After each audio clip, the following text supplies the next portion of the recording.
root cause field in customer service. I don't know if you've been on this channel before, but I talk a lot about customer experience and customer service. So we are Zendesk partners. We talk about it a lot. We like it. I like it. There's a decade of experience behind it. So yeah, welcome to this video. Root cause in Zendesk. So this is very specific, very technical, and I will go into what it is exactly. You might have heard me on this channel talk about type of request field. So that's not necessarily the case of today's topic. Today's topic is going to be the root cause. So this is essentially what is behind this type of request field. This type of request field that I've mentioned a few times in the shorts and also in some of the videos on the channel, type of request is essentially categorization of the type of requests that come into the system. So this, depending on the business that you're in, can be order inquiry, financial inquiry, bug report, general information, whatever it is. So this is the general categorization of tickets. But as I've noticed, some of the businesses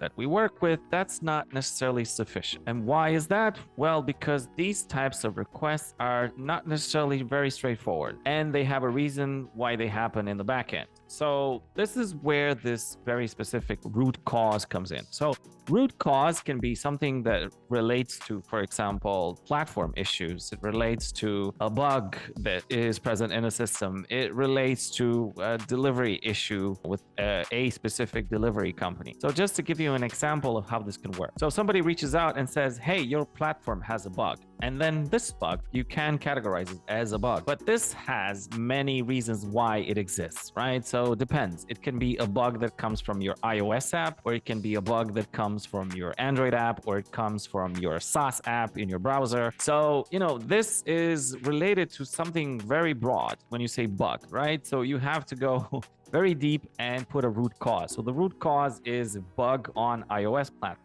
or bug on, I don't know, PC or on a Mac or whatever OS system it is, right? So the root cause is something much deeper that describes the issue in greater detail that can be shared with the rest of the team. Now, this can, of course, be very useful in reports. Now, the reason why I'm mentioning this is because this is for the more advanced, hyper Zendesk users out there, and it's not just related to Zendesk, but it's related to companies that actually want to go very granular. This addresses companies that want to go very deep and want to improve the product and want to do things right to their customers and to the team and to the founders, etc. And yeah, that's it. I just wanted to make this quick video to give you this update. This is what came to mind this week. Next week, I'm going to have something else. Please subscribe to this YouTube channel. Ask me questions. I'd love to answer your questions, and I'll see you in the next one. Bye.